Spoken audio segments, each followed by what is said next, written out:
International film festival Kerala IFFK Kerala 2025 വിശേഷങ്ങളിലേക്ക് Prasad sir, Shri Azhakappan, TK Rajeev Kumar sir, doctor Biju, Madhupal, Shrimati Ansiba,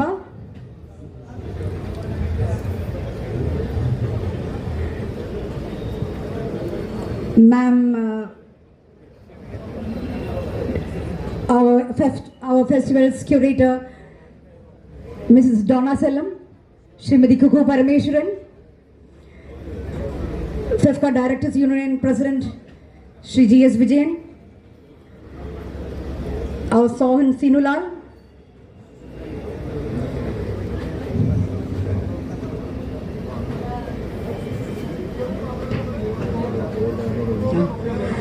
ma'am, please, Golda ma'am, please come to the stage. No, why? Please. MACTA Chairman Shri Joshi Matthew, Shri Ranjit Rajaputra, Rakesh B,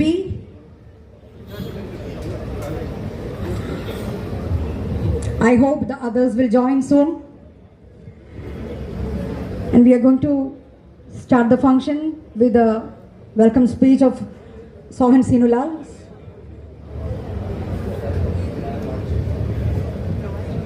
എല്ലാവർക്കും നമസ്കാരം. ഫെഫ്കയുടെ directors union സംഘടിപ്പിക്കുന്ന short film ഫെസ്റ്റിവലിൻ്റെ 4th edition logo ലോഞ്ചും festival അനൗൺസ്മെൻറ്റുമാണ്. അതിനെത്തിച്ചേർന്നിട്ടുള്ള നിങ്ങളെല്ലാവരെയും സ്വാഗതം ചെയ്യുകയാണ്. നമ്മുടെ ലോഗോ പ്രകാശനം ചെയ്യുന്നത് കെല്ലി ഫിഫി മാർഷലാണ്. അവരെ ആദ്യമായി സ്വാഗതം ചെയ്യും. Welcome ma'am. വേദിയിലിരിക്കുന്ന അക്കാഡമിയുടെ വൈസ് ചെയർപേഴ്സൺ കുക്കു പരമേശ്വരൻ, അൻസിബ, മാക്ടയുടെ chairman Joshy Mathew sir, doctor Biju, Azhappan sir, TK Rajeev Kumar sir, Shyamaprasad sir, Kamal sir, മറ്റ് ഇവിടെ കൂടിയിരിക്കുന്ന എല്ലാ വിശിഷ്ട വ്യക്തികളെയും സ്വാഗതം ചെയ്യുകയാണ്. സന്ദീപ് സേനനെ വേദിയിലേക്ക് ക്ഷണിക്കുകയാണ്. സന്ദീപ് സേനും സ്വാഗതം ആശംസിക്കുകയാണ്. നന്ദി, നമസ്കാരം.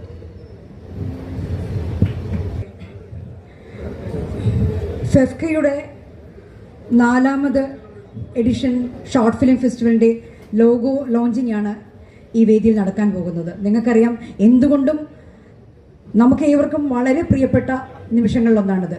പ്രത്യേകിച്ചും IFFK 30ാം എഡിഷൻ്റെ പ്ലാറ്റ്ഫോമായ ഈ വേദിയിൽ കെല്ലി ഫൈഫിനെ പോലെയുള്ള സ്പിരിറ്റ് ഓഫ് സിനിമ അവാർഡിയുടെ നേതൃത്വത്തിൽ നമ്മൾ ഈ ചടങ്ങ് നടത്തുകയാണ്.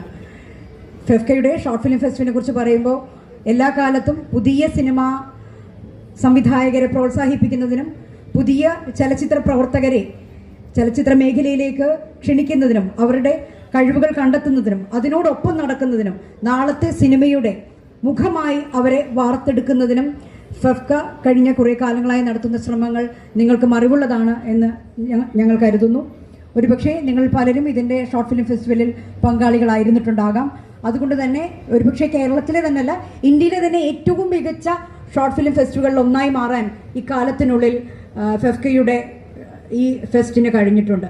പലപ്പോഴും നിങ്ങൾ ശ്രദ്ധിച്ചാൽ അറിയാം, ഇതിൻ്റെ കഴിഞ്ഞ തുടർച്ചയായി 3 എഡിഷനുകളിൽ മത്സരിച്ച് വിജയികളായവരും അല്ലാത്തവരും ഇന്ന് കേരളത്തിലെ സുപ്രധാനമായ ചലച്ചിത്രങ്ങൾ നിർമ്മിക്കുകയും അല്ലെങ്കിൽ ചലച്ചിത്രങ്ങൾ സംവിധാനം ചെയ്യുകയും അതിൻ്റെ പിന്നണിയിൽ പ്രവർത്തിക്കുന്നവരുമായി മാറിയിട്ടുണ്ട് എന്ന വസ്തുത മറക്കാവുന്നതല്ല. അതുകൊണ്ട് തന്നെ വളരെ സിനിമയിൽ പ്രവർത്തിക്കുന്നവരെ സംബന്ധിച്ചിടത്തോളം അല്ലെങ്കിൽ ഷോർട്ട് ഫിലിം മേഖലയിൽ പ്രവർത്തിക്കുന്നവരെ സംബന്ധിച്ചിടത്തോളം നമുക്കറിയാം, ഇന്ന് ഷോർട്ട് ഫിലിം എന്ന് പറയുന്നത് മറ്റൊരു ഫോർമറ്റായി, സിനിമയുടെ മറ്റൊരു ഫോർമറ്റായി, ഒരുപക്ഷെ ലോകമെങ്ങും സ്വീകാര്യമായ മറ്റൊരു ഫോർമറ്റായി മാറ്റപ്പെട്ട് കഴിഞ്ഞു. അപ്പോൾ സിനിമയിലേക്ക് കടക്കണമെന്നില്ല, ഷോർട്ട് ഫിലിം മേഖലയിൽ തന്നെ വളരെ നിർണായകമായ ഒരു മൂവ്മെൻ്റ് എന്നുള്ള നിലയിൽ ഇതിനകത്ത് ഇടപെട്ടുകൊണ്ടിരിക്കുന്നവരെ കുറിച്ച് നമുക്കറിയാം.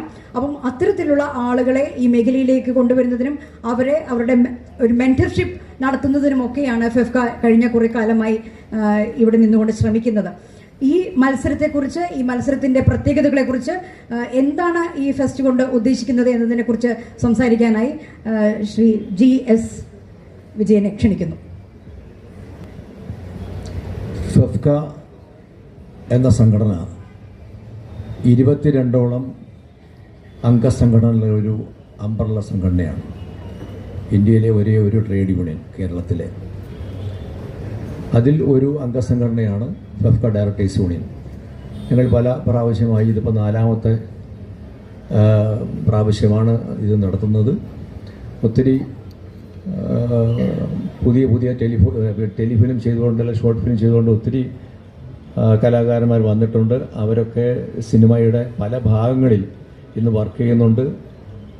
അതുകൊണ്ട് നവാഗതർക്ക് കടന്നു വരാൻ പറ്റിയ ഒരു മേഖലയാണ് ഷോർട്ട് ഫിലിം എന്ന് പറയുന്നത്. കാരണം ഷോർട്ട് ഫിലിം ചെയ്ത് അതിൽ കഴിവ് തെളിയിച്ച് ആ ഷോർട്ട് ഫിലിം കൊണ്ടുവന്ന് സംവിധായകരെയും നിർമ്മാതാക്കളെയും കാണിച്ച് സിനിമയിൽ സംവിധായകരായ ഒരുപടി സംവിധായകരുണ്ട്.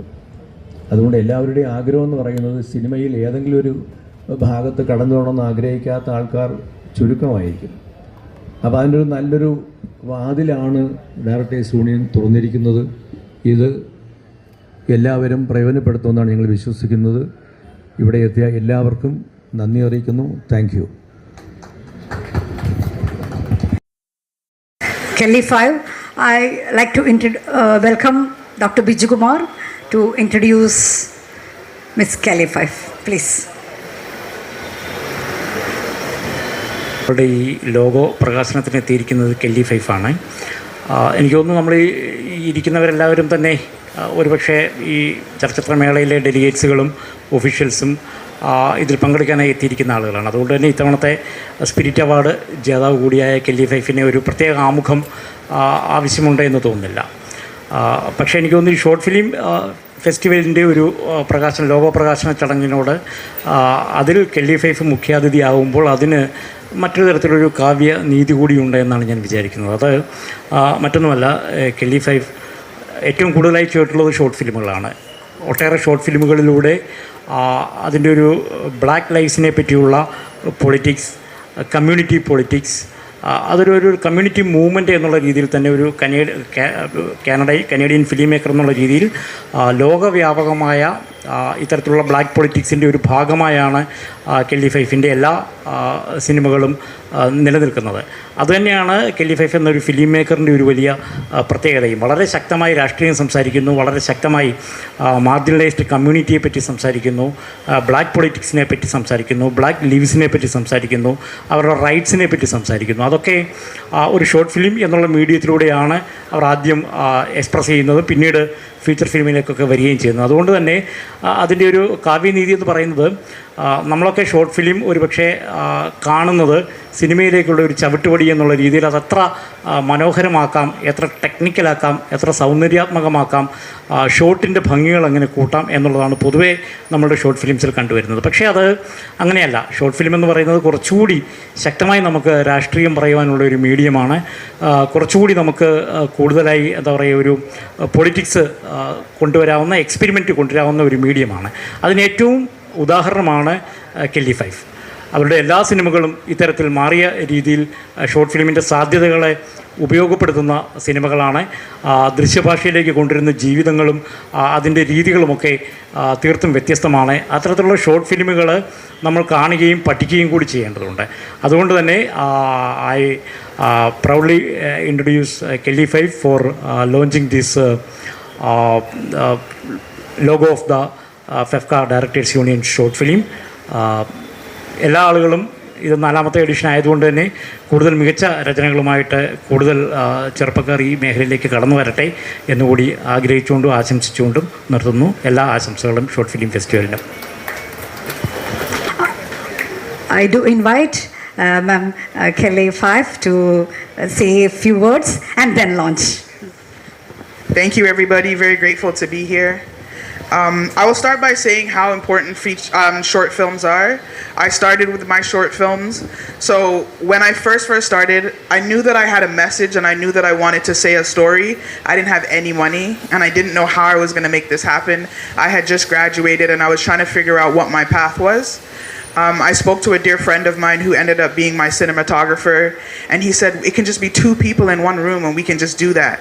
And so I went home that night at 3 a.m. and I wrote a script that was 3 pages long, and it's called Haven.